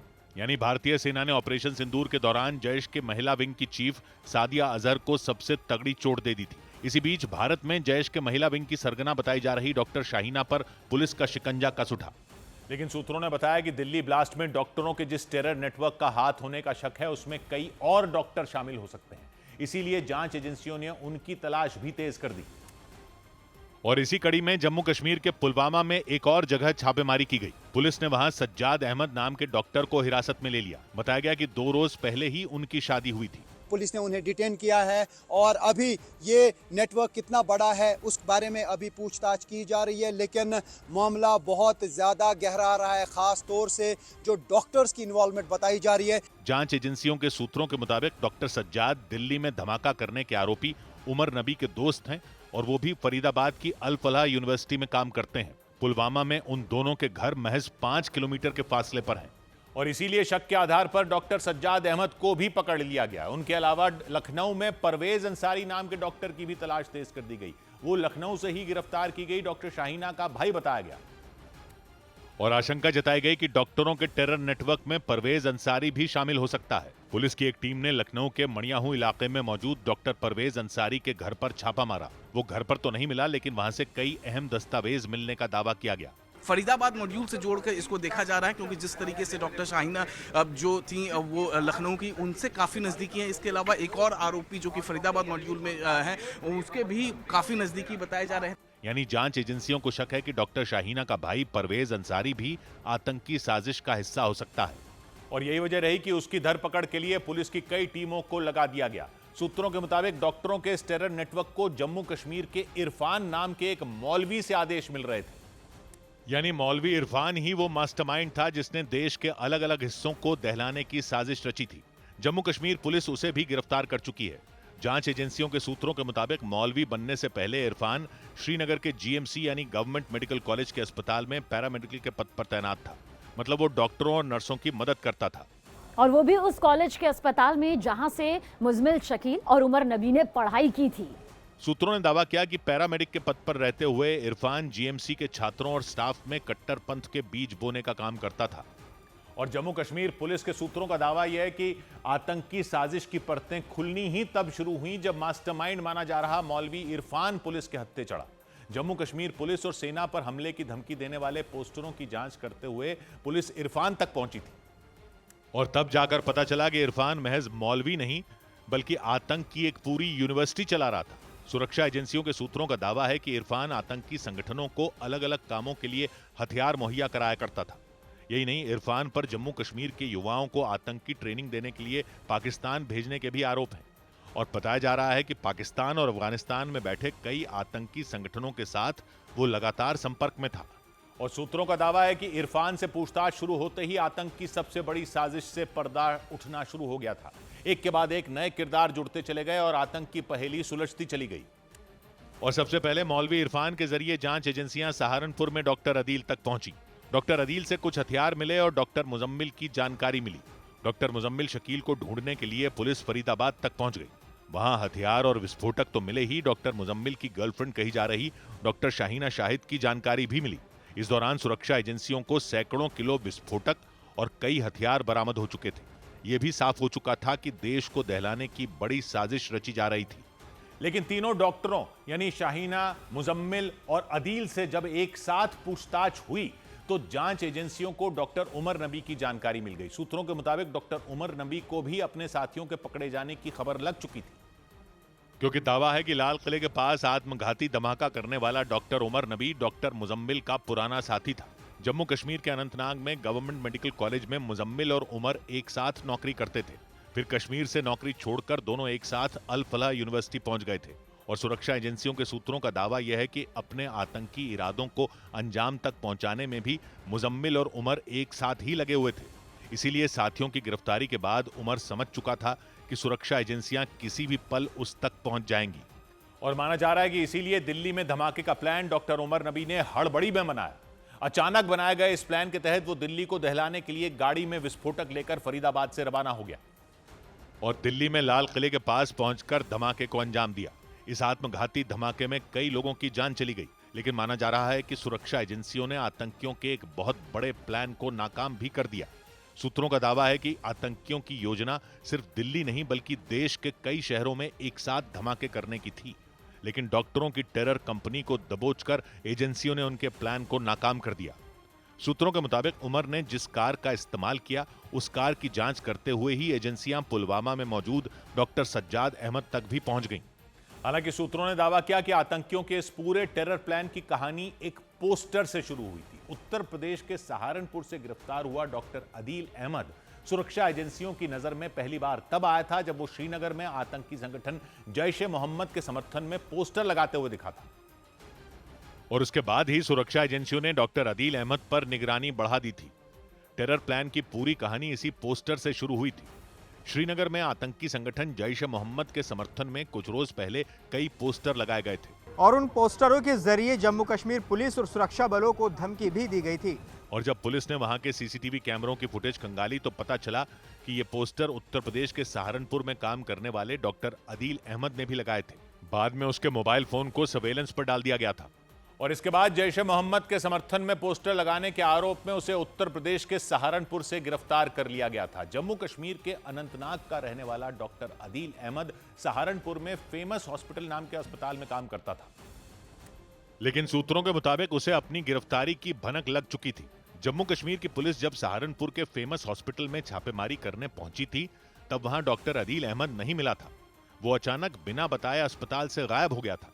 इस पर अस्पताल प्रशासन ने भी हैरानी जताई थी। पता लगा डॉक्टर अदील चंडीगढ़ जा रहे हैं और चंडीगढ़ से निकलेंगे श्रीनगर। उनकी मम्मी की बहुत तबीयत खराब है, इवन यहाँ तक कहा गया कि शायद वो वापस ना आए। तो बताया गया कि जिस दिन जम्मू कश्मीर की पुलिस अस्पताल में पहुंची थी उस दिन सुबह से ही डॉक्टर अदील बेहद परेशान दिख रहा था। जम्मू कश्मीर पुलिस के मुताबिक वो किसी भी तरह सहारनपुर से भागने की फिराक में था, लेकिन इसके बाद पुलिस ने उसे गिरफ्तार करने के लिए चारों तरफ अपनी टीमें भेज दी थी। बताया गया कि उस दिन डॉक्टर अदील अहमद का मोबाइल फोन बंद था। उसे पकड़ने के लिए जम्मू कश्मीर की पुलिस ने यूपी पुलिस से मदद मांगी थी। और पुलिस के मुताबिक डॉक्टर अदील अहमद को सहारनपुर में एक ढाबे पर बिरयानी खाते हुए पकड़ा गया था। जम्मू कश्मीर और यूपी पुलिस ने मिलकर सहारनपुर के सरसावा इलाके से उसे गिरफ्तार किया था। सूत्रों के मुताबिक उसे पकड़ने गई टीम के एक सदस्य ने उसकी पहचान की थी। बताया गया कि उस सदस्य के पिता का इलाज डॉक्टर अदील अहमद ने ही किया था और इसलिए टीम के उस सदस्य ने देखते ही डॉक्टर अदील को पहचान लिया था। इसके बाद आतंकी संगठन के समर्थन में श्रीनगर में पोस्टर लगाने के आरोप में उसे गिरफ्तार कर सहारनपुर की कोर्ट में पेश किया गया था और फिर जम्मू कश्मीर पुलिस ने उसकी ट्रांजिट रिमांड हासिल कर ली थी। इसके बाद डॉक्टर अदील अहमद को जम्मू कश्मीर के अनंतनाग ले जाया गया था। जानकारी के मुताबिक सहारनपुर आने से पहले वो अनंतनाग के सरकारी अस्पताल में डॉक्टर था और पुलिस सूत्रों के मुताबिक पूछताछ में उसने हथियार छिपाने की बात भी कबूल कर ली थी। डॉक्टर अदील अहमद की निशानदेही पर जम्मू कश्मीर की पुलिस ने अनंतनाग के सरकारी अस्पताल में छापेमारी की थी। दावा किया गया था कि अस्पताल में डॉक्टर अदील के लॉकर से AK-47 राइफल बरामद हुई थी। इसके बाद मामले में नया मोड़ आ गया था। इसके बाद जम्मू कश्मीर पुलिस ने नए सिरे से जांच शुरू कर दी थी और फिर कई कड़ियों को जोड़ते हुए पुलिस आतंकियों के बड़े नेटवर्क तक पहुंच सकी थी। डॉक्टर अदील अहमद अनंतनाग के उसी अस्पताल में प्रैक्टिस करता था। हालांकि उसने पिछले साल अक्टूबर में वहां से इस्तीफा दे दिया था और अनंतनाग छोड़ने के बाद वो उत्तर प्रदेश के सहारनपुर पहुंचा था, जहां उसने एक प्राइवेट अस्पताल में प्रैक्टिस शुरू कर दी थी। हालांकि इस बात की जानकारी नहीं मिल पाई कि डॉक्टर अदील ने अनंतनाग में सरकारी अस्पताल की नौकरी क्यों छोड़ी थी और वो क्यों अचानक उत्तर प्रदेश के सहारनपुर पहुंच गया था। अनंतनाग छोड़ने के बाद डॉक्टर अदील ने सहारनपुर जाकर वी ब्रदर्स नाम के अस्पताल में नौकरी शुरू की। वी ब्रदर्स अस्पताल में कुछ दिन काम करने के बाद वो सहारनपुर के ही फेमस हॉस्पिटल पहुंच गया था। वहां के अधिकारी के मुताबिक डॉक्टर अदील की काबिलियत देखकर ही उसे नौकरी दी गई थी, लेकिन उन्हें जरा भी अंदाजा नहीं था कि वो आतंकी गतिविधियों में भी शामिल हो सकता है। किसी अवांछित कार्य में वो संलिप्त थे, इसका आभास हमें कभी नहीं हुआ। अस्पताल प्रशासन के मुताबिक डॉक्टर अदील ने पिछले महीने ही अपनी शादी के लिए छुट्टी ली थी और जानकारी के मुताबिक सहारनपुर से गिरफ्तार किए गए डॉक्टर अदील अहमद की शादी पिछले महीने की 4 तारीख को हुई थी। उसकी शादी जम्मू कश्मीर के अनंतनाग जिले में ही हुई थी, जहां उसका परिवार भी रहता है और शादी के बाद घर पर बिताए वक्त में ही उस पर आतंकी संगठन जैश-ए-मोहम्मद के समर्थन वाले पोस्टर लगाने का आरोप लगा। इसके बाद सीसीटीवी वीडियो से उसकी पहचान होने के बाद पुलिस उसे तलाशते हुई सहारनपुर तक पहुंच गई थी और जानकारी के मुताबिक डॉक्टर अदील ने 4 अक्टूबर को अनंतनाग की ही रहने वाली एक डॉक्टर से निकाह किया था। वो सहारनपुर के जिस अस्पताल में काम करता था, वहां के प्रशासन के मुताबिक अपनी शादी के बारे में उसने वहां के कुछ ही कर्मचारियों को जानकारी दी थी। बताया गया कि शादी के बाद उसने आने में देरी की, तब उसे कई बार फोन किया गया, लेकिन उसकी तरफ से कोई जवाब नहीं मिला था और अस्पताल प्रशासन के मुताबिक अनंतनाग से लौटने के बाद भी उसका मोबाइल फोन ऑन नहीं हुआ था। बताया गया कि वो अस्पताल के दूसरे मुस्लिम कर्मचारियों के फोन से ही बात करता था और बताया गया कि अनंतनाग से लौटने के बाद वो ज्यादातर समय अपने कमरे में ही बिताता था। आतंकी संगठन के समर्थन में पोस्टर लगाने के आरोप में गिरफ्तार करने के बाद जम्मू कश्मीर की पुलिस सहारनपुर में डॉक्टर अदील के कमरे में पहुंची थी। वहां रखी सभी चीजों की तलाशी ली गई और फिर उसे फेमस हॉस्पिटल में भी ले जाया गया था। इस बीच उसकी गिरफ्तारी की खबर मिलते ही अस्पताल से उसकी नेम प्लेट हटा ली गई थी। डॉक्टर अदील अहमद का यहाँ पे नाम लिखा गया था, अब वह नाम यहाँ से हटा दिए गए हैं। डॉक्टर अदील के पकड़े जाने से पूरे अस्पताल में सनसनी मच गई थी और फेमस मेडिकेयर हॉस्पिटल के स्टाफ के मुताबिक डॉक्टर अदील को अकेले में वक्त बिताना पसंद था। बताया गया कि डॉक्टर अदील जब सहारनपुर में रहने के लिए मकान ढूंढ रहा था, तब उसे कई घर दिखाए गए थे, लेकिन वो ऐसे घर की तलाश में था जहां आसपास शोर शराबा ना हो और वो शोर शराबे से भी दूर रहना चाहता था। इसीलिए उसने सहारनपुर में किराए पर रहने के लिए घर भी ऐसी जगह पर लिया था जहां शोर शराबा बिल्कुल ना हो। हमारे जैदी साहब हैं, उन्होंने काफ़ी रूम दिखाए तो उनको कोई रूम समझ में नहीं आया, क्योंकि फैमिली से होकर जाता था। वो एक ऐसी जगह देख रहे थे जो वहाँ पे वो शांति के साथ रह सकें। यहाँ तक कि पिछले महीने हुई शादी में भी डॉक्टर अदील ने अस्पताल के सिर्फ मुस्लिम स्टाफ को ही बुलाया था।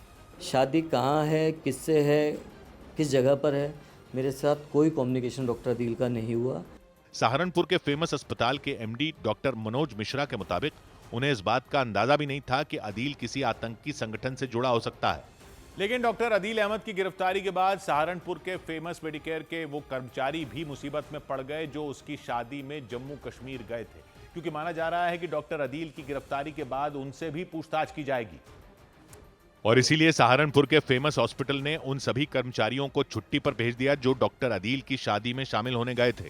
हमारे यहाँ का कुछ स्टाफ उनकी शादी अटेंड करने के लिए श्रीनगर गया था और उन सभी स्टाफ को मामले की संवेदनशीलता देखते हुए हमने फोर्स लीव पे भेजा है। यही नहीं, सभी कर्मचारियों को शहर में रहने और जांच एजेंसियों का सहयोग करने के निर्देश भी अस्पताल की तरफ से दिए गए। उधर चीन ने दिल्ली में हुए धमाके की घटना पर दुख जताया। चीन ने दिल्ली में लाल किले के पास हुए धमाके की घटना पर दुख जाहिर किया और मरने वाले लोगों के परिवार वालों के लिए सहानुभूति जताई। चीन के विदेश मंत्रालय ने धमाके में घायल हुए लोगों के जल्द ठीक होने की कामना भी की। इजरायल के विदेश मंत्री ने दिल्ली बम धमाके पर दुख जताया। उन्होंने भारत के साथ खड़े होने का भरोसा दिया।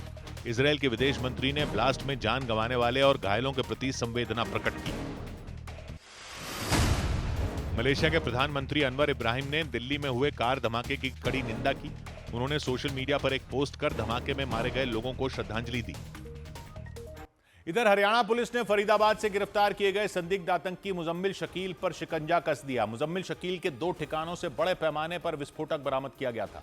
वो अल फलाह यूनिवर्सिटी में पढ़ाता था और उसी यूनिवर्सिटी के पास एक कमरा किराए पर लेकर रहता था। उसके कमरे से 360 किलो विस्फोटक बरामद किया गया था। इसके बाद वहां कुछ सामान बिखरा नजर आया। मुजम्मिल की गिरफ्तारी के बाद पुलिस ने पुलवामा में उसके घर की तलाशी भी ली। मुजम्मिल के भाई के मुताबिक पुलिस उसका फोन और लैपटॉप लेकर चली गई। इस दौरान उसने मुजम्मिल और आत्मघाती हमला करने वाले उमर के बीच कोई भी कनेक्शन होने से इनकार कर दिया। ये तो आपके नेबर हैं जो दूसरे डॉक्टर हैं, डॉक्टर उमर, ये यहाँ ही रहते हैं पास में। जी सर, हम उसको भी नहीं जानते हैं। मतलब आप उनको नहीं जानते? नहीं सर, थोड़े से पास में ही तो रहते हैं। जी सर, वो 1-2 किलोमीटर सुना मैंने आगे रह रहे हैं, हमें कुछ पता ही नहीं। इसके अलावा मुजम्मिल की मां ने भी अपने बेटे पर लगे सभी आरोपों को गलत बताया। लेकिन जम्मू कश्मीर और हरियाणा पुलिस की छापेमारी के दौरान मुजम्मिल के कमरे से सैकड़ों किलो विस्फोटक बरामद किया गया था। इसके बाद यह आशंका जताई गई कि मुजम्मिल किसी बड़े आतंकी हमले की तैयारी में था। कुछ रोज पहले जम्मू कश्मीर पुलिस ने डॉक्टर मुजम्मिल शकील को गिरफ्तार किया था और उससे पूछताछ के बाद पुलिस ने फरीदाबाद के धौज थाना इलाके में मौजूद एक मकान पर छापा मारा था। दावा किया गया कि उस कमरे में 1-2 किलो नहीं बल्कि 360 किलो से ज्यादा विस्फोटक था। इसके अलावा उस कमरे से असॉल्ट राइफल और गोलियां मिलने का भी दावा किया गया था। उस कमरे के अंदर 20 टाइमर और बैटरियां भी मिली थी। इसके बाद यह आशंका जताई गई कि डॉक्टर मुजम्मिल शकील किसी बड़ी आतंकी घटना की तैयारी कर रहा था। इसके बाद पुलिस ने वो पूरा इलाका सील कर दिया और आसपास रहने वाले लोगों से पूछताछ की। और पूछताछ के बाद पुलिस की एक टीम ने फतेहपुर तगा गांव में मौजूद एक मकान पर भी छापा मारा था। दावा किया गया उस मकान के अंदर 2560 किलो से ज्यादा विस्फोटक बरामद किया गया। यानी पहले डॉक्टर मुजम्मिल शकील के कमरे से 360 किलो विस्फोटक मिला। और फिर वहां से कुछ ही दूरी पर मौजूद एक मौलाना के मकान पर भी छापेमारी की गई थी। वहां 2500 किलो से ज्यादा विस्फोटक मिला था। यानी पुलिस ने कुल 2900 किलो विस्फोटक बरामद कर लिया था। इसके बाद पुलिस ने मुजम्मिल के खिलाफ जांच तेज कर दी। जांच में पता चला कि वो जम्मू कश्मीर के पुलवामा का रहने वाला है और वो फरीदाबाद की अल फलाह यूनिवर्सिटी में पढ़ाता था। पुलिस सूत्रों के मुताबिक मुजम्मिल ने करीब 3 महीने पहले वो कमरा किराए पर लिया था। दावा किया गया कि वो उस कमरे में रहता नहीं था, सिर्फ सामान रखता था। और उसी कमरे से पुलिस ने 360 किलो विस्फोटक बरामद करने का दावा किया था। पुलिस के मुताबिक जिस मकान से 2500 किलो विस्फोटक मिला था वो भी मुजम्मिल ने एक मौलाना से किराए पर लिया था। और उन दोनों ही जगहों पर मुजम्मिल ने बड़ी तादाद में विस्फोटक छिपा रखा था। हैरानी की बात यह रही कि मकान के मालिक को इस बात की खबर तक नहीं लगी कि कब मुजम्मिल इतना सारा विस्फोटक लेकर आया और वहां छिपा दिया। पुलिस सूत्रों के मुताबिक मुजम्मिल ने खाद के कई बोरों में विस्फोटक छिपा कर रखा था। उस विस्फोटक को वहां से ले जाने के लिए सामान ढोने वाली गाड़ी मंगवाई गई थी। इसके बाद मुजम्मिल के बारे में जानकारी जुटाने के लिए पुलिस अल फलाह यूनिवर्सिटी पहुंच गई, क्योंकि डॉक्टर मुजम्मिल अल फलाह यूनिवर्सिटी में ही पढ़ाता था। और वहां पहुंचने के बाद पुलिस ने अल फलाह यूनिवर्सिटी की शाहीना नाम की एक महिला डॉक्टर को गिरफ्तार कर लिया था। दावा किया गया कि वो डॉक्टर मुजम्मिल की गर्लफ्रेंड और उसे भी मुजम्मिल की आतंकी साजिश के बारे में सारी जानकारी थी और इसीलिए पुलिस ने उसे गिरफ्तार कर लिया था। पुलिस सूत्रों के मुताबिक मुजम्मिल शकील का सच तब सामने आया जब कुछ रोज पहले उत्तर प्रदेश के सहारनपुर से डॉक्टर अदील अहमद को गिरफ्तार किया गया था। उस पर आतंकी गतिविधियों में शामिल होने का आरोप था। सूत्रों के मुताबिक पूछताछ के दौरान अदील अहमद ने पुलिस को डॉक्टर मुजम्मिल शकील के बारे में बताया था। इसके बाद हरियाणा के फरीदाबाद में मौजूद डॉक्टर मुजम्मिल शकील के ठिकानों पर छापेमारी की गई थी और 2900 किलो से ज्यादा विस्फोटक बरामद कर लिया गया था। और इस सब के बीच दिल्ली पुलिस के सूत्रों ने दावा किया कि लाल किले के सामने हुए धमाके के आरोपियों को पकड़ने के लिए जांच एजेंसियों ने सैकड़ों मोबाइल फोनों का डेटा खंगालना शुरू कर दिया। क्योंकि आरोपियों की पहचान न हो पाने की वजह से पुलिस ये पता नहीं कर पा रही कि किन मोबाइल फोन का डेटा खंगाला जाए। मतलब पुलिस के सामने ऐसी चुनौती है जैसे भूसे के ढेर में सुई को ढूंढना। दिल्ली पुलिस के सूत्रों ने उम्मीद जताई कि अगर ब्लास्ट के वक्त उस इलाके में एक्टिव मोबाइल फोनों की जांच हो जाए तो इस धमाके की गुत्थी सुलझ सकती है। लेकिन किन फोन की जांच की जाए ये तय नहीं किया जा सकता। वो इसलिए क्योंकि अनुमान लगाया गया कि जिस वक्त लाल किले के सामने धमाका हुआ वहां हजारों फोन एक्टिव थे। इसी वजह से जांच एजेंसियों के लिए यह काम बेहद मुश्किल नजर आ रहा है। क्योंकि इस मामले की जांच में जुटी एजेंसियों से जुड़े सूत्रों ने आशंका जताई कि हो न हो आरोपियों ने धमाके से पहले आपस में बातचीत जरूर की होगी और उम्मीद जताई जा रही है कि अगर सिर्फ ये पता चल जाए कि किसने किससे बातचीत की थी तो इस ब्लास्ट की गुत्थी सुलझाई जा सकती है।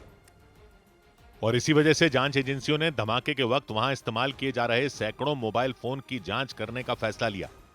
दिल्ली पुलिस के सूत्रों के मुताबिक जांच एजेंसियां लाल किले की पार्किंग के आसपास एक्टिव सभी मोबाइल फोनों का डेटा जुटाने में लग गईं, क्योंकि सूत्रों ने दावा किया कि जिस कार में ब्लास्ट हुआ वो करीब 3 घंटे तक लाल किले की पार्किंग में ही रुकी हुई थी। और जांच एजेंसियों का अनुमान है कि उसके ड्राइवर ने किसी का आदेश मिलने के बाद ही कार को वहां से लाल किले की तरफ बढ़ाया होगा। मतलब आशंका ये जताई जा रही है कि ब्लास्ट करने वाले आरोपी को किसी न किसी ने तो आदेश दिए होंगे और उसी के बाद उसने लाल किले के सामने वाली सड़क पर धमाका किया होगा। और जांच एजेंसियों के सूत्रों के मुताबिक इसके लिए धमाके के वक्त लाल किले के आसपास इस्तेमाल किए गए सभी मोबाइल फोनों का डंप डेटा जुटाने का काम शुरू किया जाएगा। मतलब सीधे शब्दों में जांच एजेंसियां धमाके के वक्त जितने भी फोन लाल किले के आसपास एक्टिव थे उनका पूरा डेटा खंगालेंगी। फिर चाहे वो फोन कॉल हो, एसएमएस हो, सोशल मीडिया प्लेटफॉर्म पर किए गए मैसेज हो या फिर इंटरनेट हिस्ट्री हो, डंप डेटा के जरिए इन सबसे जुड़ी जानकारी हासिल की जा सकती है। सूत्रों के मुताबिक जांच एजेंसियों की कोशिश है कि वो सभी फोन जो लाल किले के पास एक्टिव थे और आपस में कनेक्ट हुए थे उनकी जांच प्रमुखता से की जाएगी। क्योंकि आशंका जताई जा रही है कि कार में सवार आरोपी और उसे निर्देश देने वाला दोनों ही लाल किले के आसपास मौजूद रहे होंगे।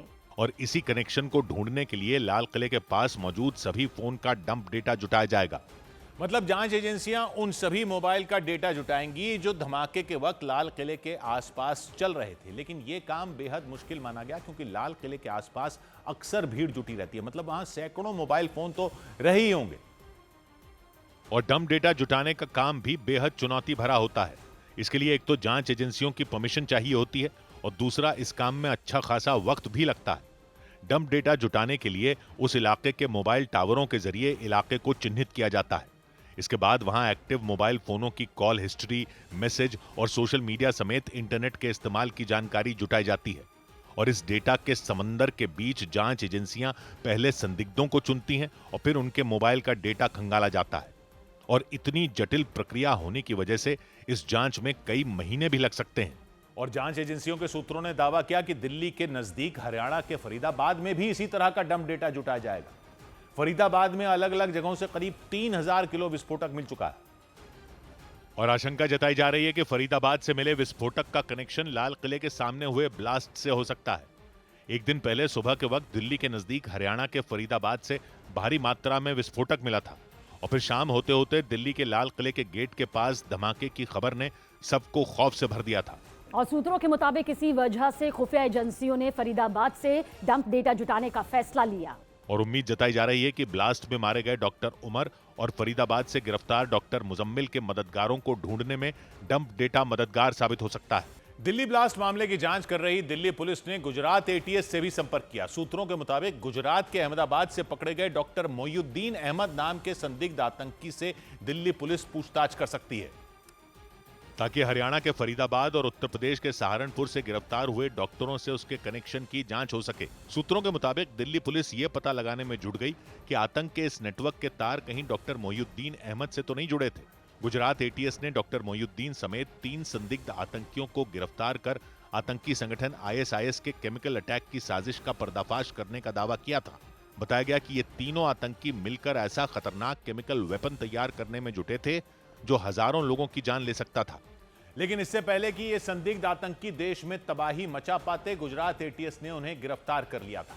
दावा किया गया था कि अहमदाबाद से पकड़े गए डॉक्टर मोयुद्दीन अहमद के पास से न सिर्फ हथियार और विस्फोटक बरामद हुए बल्कि 10 लीटर कैस्टर ऑयल भी मिला था।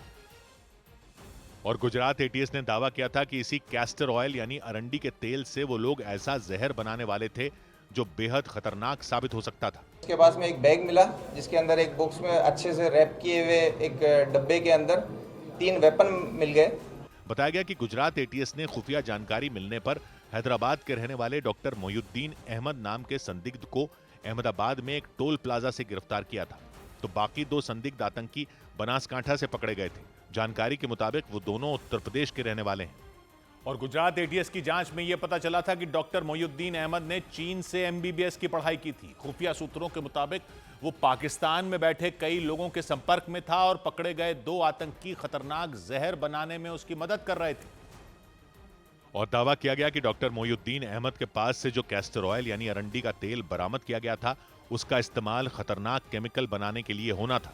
जांच में पता चला ये अरंडी के बीज से तैयार हुआ खतरनाक पदार्थ रायसिन है, जो अगर इंसान के शरीर में चला जाए तो जानलेवा साबित हो सकता है। जानकारी के मुताबिक रायसिन अरंडी के बीजों से तेल निकालने के बाद मिलता है और जांच में पता चला कि डॉक्टर मोयुद्दीन अहमद ने अपने मेडिकल बैकग्राउंड का इस्तेमाल कर इस खतरनाक जहर को तैयार करने की प्रक्रिया सीखी थी। इधर दिल्ली में हुए बम धमाके के बाद जम्मू कश्मीर के पुलवामा से भी 3 लोगों को हिरासत में ले लिया गया। पुलिस को शक है कि उन लोगों का दिल्ली धमाके से कनेक्शन हो सकता है। हिरासत में लिए गए उमर और आमिर दोनों भाई बताए गए, जबकि तीसरा व्यक्ति तारिक अहमद वही आदमी है जिसने आत्मघाती हमला करने वाले डॉक्टर उमर को i-20 गाड़ी दी थी। और इसीलिए पुलिस ने उन तीनों को हिरासत में लेकर उनसे पूछताछ शुरू कर दी। दिल्ली धमाके के बाद जम्मू कश्मीर पुलिस ने पुलवामा में कई जगहों पर छापेमारी की। इस दौरान पुलिस ने उमर राशिद मीर और आमिर राशिद मीर नाम के 2 भाइयों को हिरासत में लिया। इस समय हम उसी मकान में मौजूद हैं जहां से कल जम्मू कश्मीर पुलिस ने उमर और आमिर नामी 2 युवकों को उठाकर सवालात के लिए ले लिया है। और ये उमर और आमिर जो हैं एक इलेक्ट्रिशियन और एक प्लम्बर का काम करते हैं।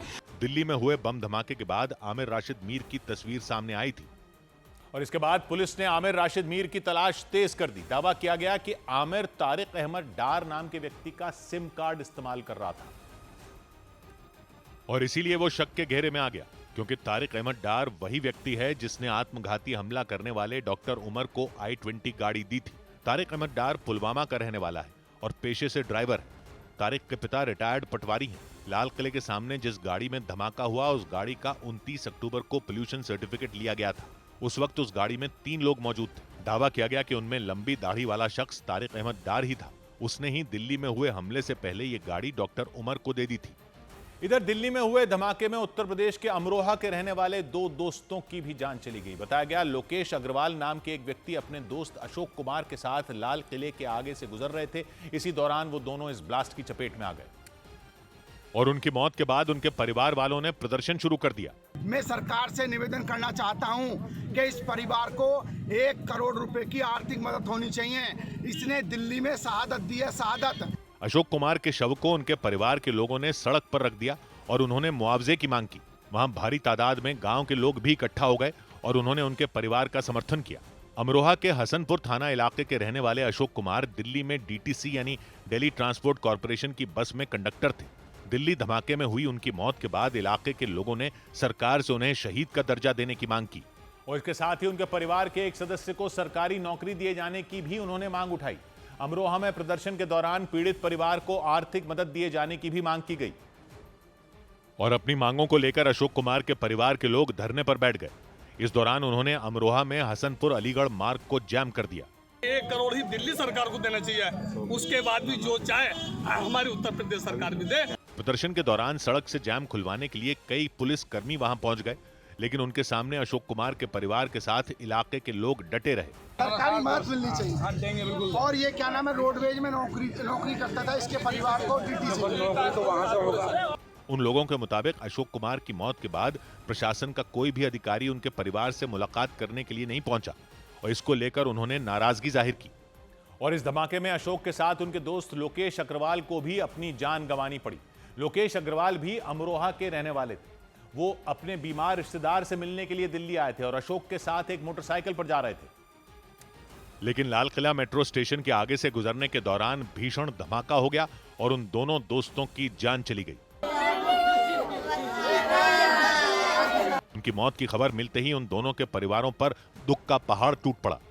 लोकेश अग्रवाल के परिवार की महिलाएं तो खुद को संभाल ही नहीं पाईं और उनका रो रो कर बुरा हाल हो गया।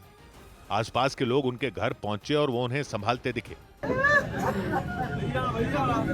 धमाके में हुई मौत के बाद लोकेश अग्रवाल के शव को दिल्ली से अमरोहा ले जाया गया और उनका शव जब उनके गांव पहुंचा तो वहां सन्नाटा पसर गया, क्योंकि दिल्ली में हुए धमाके ने अमरोहा के हसनपुर में रहने वाले 2 परिवारों पर कहर बरपा दिया। अमरोहा में हसनपुर के रहने वाले लोकेश अग्रवाल किसी रिश्तेदार से मिलने के लिए दिल्ली आए थे। उनकी वो रिश्तेदार दिल्ली के सर गंगाराम अस्पताल में भर्ती थी और बताया गया कि अस्पताल से लौटने के बाद लोकेश ने अपने दोस्त अशोक को लाल किला मेट्रो स्टेशन पर मिलने के लिए बुलाया था। लोकेश के परिवार के मुताबिक वो दोनों एक मोटरसाइकिल पर सवार थे और वहां से गुजर रहे थे।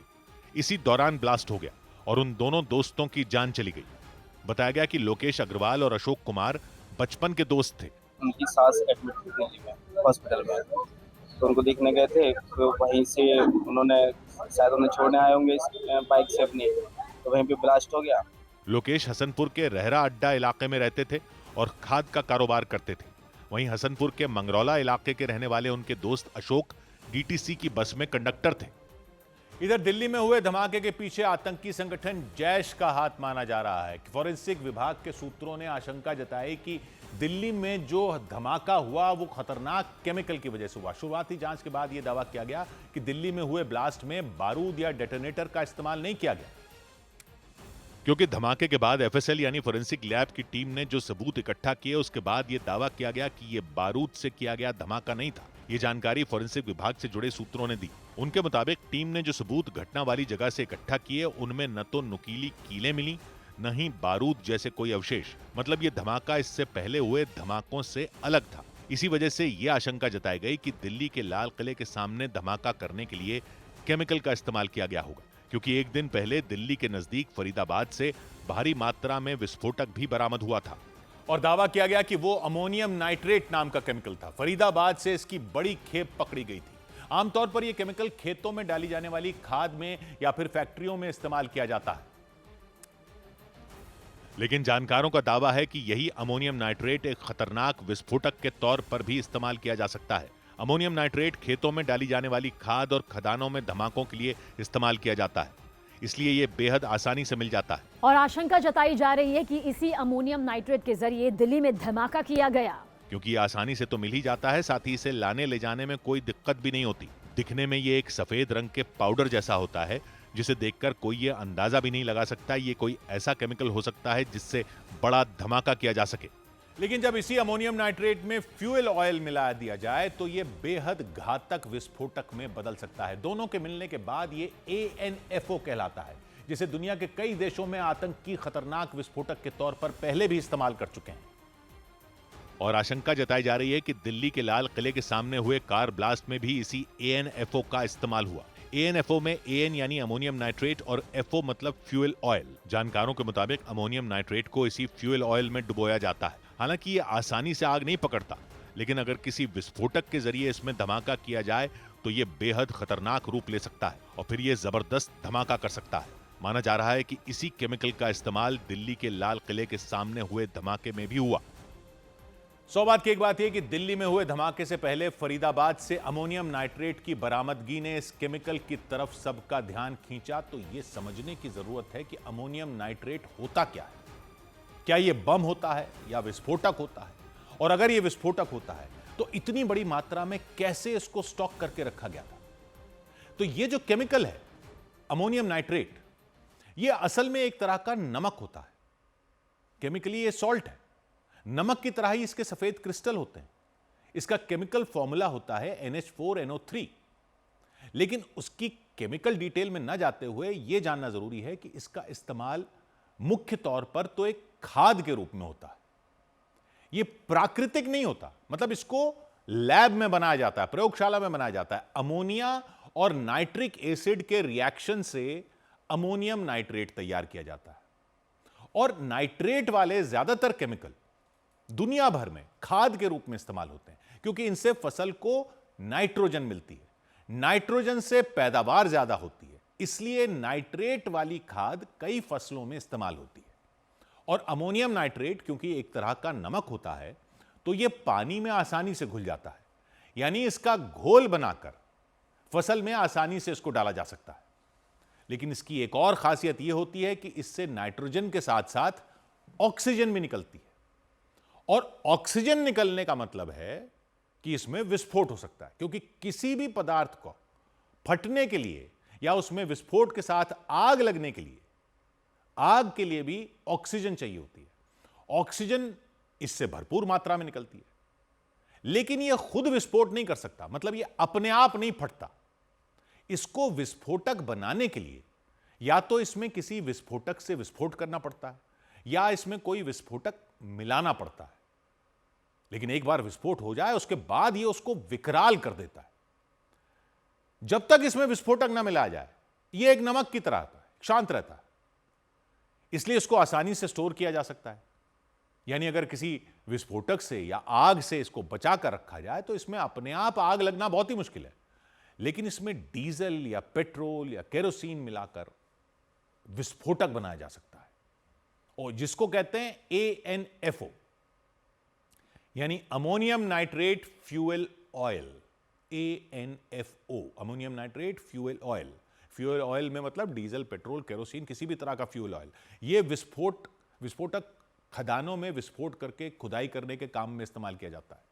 खदानों में जो विस्फोट होते हैं उसमें ANFO भी इस्तेमाल होता है, यानी फ्यूल ऑयल यानी डीजल की तरह का कोई तेल मिलाकर यह बहुत ही शक्तिशाली विस्फोटक बन जाता है। बिना उसके यह नमक की तरह रहता है, फिर चाहे उसे स्टोर करो, एक जगह से दूसरी जगह ले जाओ, गाड़ी में ले जाओ, इसको कुछ नहीं होता।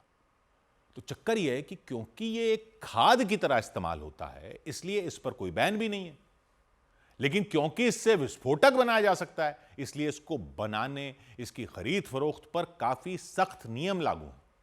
दुनिया भर में कई आतंकी घटनाओं में इसका इस्तेमाल पाया गया था। तो भारत में भी 2012 में कानून बनाया गया था कि कोई भी चीज जिसमें 45% से ज्यादा अमोनियम नाइट्रेट होगा उसको कानूनी तौर पर विस्फोटक माना जाएगा। यानी जब कानूनी तौर पर विस्फोटक माना जाता है एक्सप्लोजिव एक्ट में, तो इसको बनाने के लिए लाइसेंस चाहिए होता है, इसको बेचने के लिए लाइसेंस चाहिए होता है, इसको स्टोर करने के लिए लाइसेंस चाहिए होता है, इसको जिसको बेचा जाता है उसका पूरा रिकॉर्ड रखना पड़ता है, कहां से आया, किसको दिया, सबका रिकॉर्ड रखना पड़ता है, कहां इस्तेमाल हुआ उसका रिकॉर्ड रखना पड़ता है। तो कानून तो काफी सख्त है, लेकिन जिस तरह से इसकी इतनी मात्रा में यह मिला है उससे जाहिर है कि कानून लागू करने में लोग लूप होल निकाल रहे हैं। कानून लागू उस तरह से नहीं हो रहा, और खाद के नाम पर इसको लेकर इसके गलत इस्तेमाल की आशंका बनी हुई है कानून होने के बावजूद। नवंबर 2007 में उत्तर प्रदेश में धमाके हुए थे, तब इस केमिकल का नाम आया था। उसके बाद जयपुर धमाकों में, बेंगलुरु धमाकों में, अहमदाबाद धमाकों में, दिल्ली धमाकों में इस केमिकल के इस्तेमाल की तब आशंका जताई गई थी। तो 2012 में इसको कंट्रोल करने के मकसद से कानून बनाया गया था, यानी जो अमोनियम नाइट्रेट पकड़ा गया है इतनी बड़ी मात्रा में, वो जहां से आया होगा वहां तक पहुंचना अब जांच एजेंसियों के लिए जरूरी हो जाएगा, क्योंकि इसको बनाने के लिए तो लाइसेंस चाहिए होता ही है, पूरा रिकॉर्ड रखना पड़ता है। कानून होने के बावजूद अगर इस सिस्टम में लीकेज है तो यह बहुत ही खतरनाक लीकेज है, क्योंकि आतंकी हमलों में जिस RDX का नाम पब्लिक ने कई बार सुना है, RDX तो कई बार सुना है, वो तो हथियार फैक्ट्रियों जैसी जगहों में ही बन पाता है। RDX तो बहुत शक्तिशाली धमाका कर देता है, लेकिन उसको सैन्य संगठनों से ही लिया जा सकता है या वहीं से स्मगल होकर आता है, ऐसा माना जाता है। अमोनियम नाइट्रेट में शक्तिशाली विस्फोट करने के लिए वो बहुत ज्यादा मात्रा में चाहिए होता है, लेकिन क्योंकि वो एक खाद भी है तो वो इतनी मात्रा में जुटाया जा सकता है। अमोनियम नाइट्रेट को डीजल से मिलाकर जो ANFO नाम का विस्फोटक बनता है, यानी अमोनियम नाइट्रेट फ्यूल ऑयल, उसका इस्तेमाल अमेरिका के ओक्लाहोमा में 1995 में किया गया था।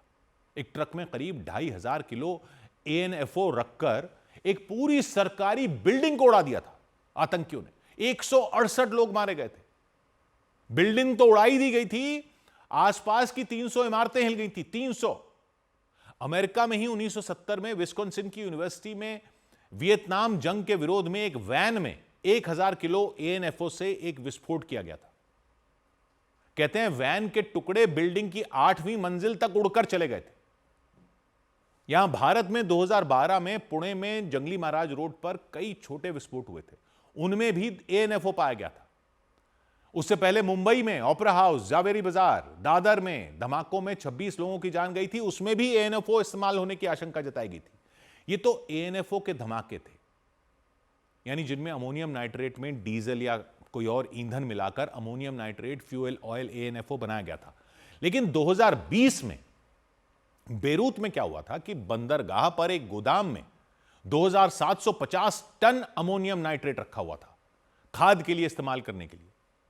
पास में कहीं आग लगी, कुछ धमाका हुआ, उस पास की आग से, उस पास के धमाके से गोदाम में रखे अमोनियम नाइट्रेट में विस्फोट हो गया, क्योंकि अपने आप में तो वो एक नमक की तरह है, उसमें खुद विस्फोट नहीं होता, पानी में मिलाकर फसल में डालते हैं। लेकिन पास के विस्फोट से उस गोदाम में ऐसा विस्फोट हुआ था कि पूरा का पूरा बंदरगाह ही उड़ गया था।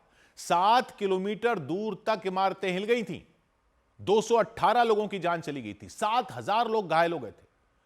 यानी शांत सा दिखने वाला यह नमक अगर विस्फोटक से मिल जाए तो तबाही मचाने की ताकत रखता है। इसलिए यह जानना बहुत जरूरी है कि कानून होने के बावजूद इतना सारा अमोनियम नाइट्रेट जो पकड़ा गया, यह आया कहां से, कौन सी ऐसी जगह है जहां यह बना और रिकॉर्ड में नहीं आ पाया कि यह ऐसे लोगों को बेच दिया गया जो इसको खाद के लिए तो इस्तेमाल करने वाले नहीं थे। अगर यह इंपोर्ट किया गया तो इसकी देश में एंट्री के भी सख्त नियम है। तो उन सब विभागों को जवाब देना होगा, उन सब अधिकारियों को जवाब देना होगा कि इतनी बड़ी मात्रा में यह सिस्टम से बाहर कैसे निकल गया। आतंक के खिलाफ लड़ाई में एक भी कड़ी में अगर भ्रष्टाचार हो जाए या लीकेज हो जाए तो सुरक्षा की कितनी भी मजबूत दीवार हो, उसमें सेंध लग जाती। आतंकी तो आतंकी हैं, असली देशद्रोही तो वो हैं, असली देशद्रोही तो वो है ना जिनकी वजह से इस तरह के केमिकल सिस्टम से बाहर पहुंच जाते हैं। 100 बात की एक बात। इधर दिल्ली धमाके के बाद उत्तराखंड की राजधानी देहरादून में सुरक्षा बढ़ा दी गई। दिल्ली में धमाके के बाद उत्तराखंड की राजधानी देहरादून में पुलिस ने सख्ती लागू कर दी। बस स्टेशन, रेलवे स्टेशन समेत शहर के भीड़ भाड़ वाले इलाकों में चेकिंग अभियान चलाया गया। साथ ही कई यात्रियों के सामान की भी जांच की गई। दिल्ली में हुए धमाके के बाद जम्मू कश्मीर के कठुआ में भी सुरक्षा सख्त कर दी गई।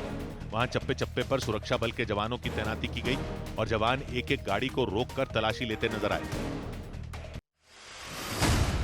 दिल्ली में लाल किले के पास हुए बम धमाके की अफगानिस्तान की तालिबान सरकार ने निंदा की। धमाके में मारे गए लोगों के प्रति संवेदना व्यक्त करने के साथ अफगानिस्तान ने आतंक के खिलाफ लड़ाई में भारत का समर्थन किया। मध्य अफ्रीकी देश अंगोला के दौरे पर गईं राष्ट्रपति द्रौपदी मुर्मू ने गृह मंत्री अमित शाह से फोन पर बात की और उनसे दिल्ली धमाका मामले की जानकारी ली। इस दौरान उन्होंने घटना के बाद उठाए गए कदमों को लेकर चर्चा भी की। उधर जांच एजेंसियों के सूत्रों ने दावा किया कि दिल्ली में हुए धमाके में जैश-ए-मोहम्मद का हाथ हो सकता है। जैश के आतंकी पहले भी कार में धमाका कर तबाही मचा चुके हैं। साल 2019 में पुलवामा में भी जैश ने कार के जरिए ही बड़ा धमाका किया था। और इसी वजह से दिल्ली में हुए इस धमाके के तार भी आतंकी संगठन जैश-ए-मोहम्मद से जुड़ते नजर आए। खुफिया एजेंसियों के सूत्रों ने दावा किया कि इस धमाके का ब्लूप्रिंट जैश के कमांडरों की निगरानी में कश्मीर में तैयार हुआ था। इसके बाद हरियाणा में इस धमाके की पूरी प्लानिंग की गई और फिर आखिर में धमाके के लिए दिल्ली के लाल किले के सामने की सड़क को चुना गया था। और माना जा रहा है कि इसके पीछे आतंकी संगठन जैश का हाथ हो सकता है, क्योंकि वो पहले भी इसी तरह से गाड़ियों में धमाकों की घटनाओं को अंजाम दे चुका है।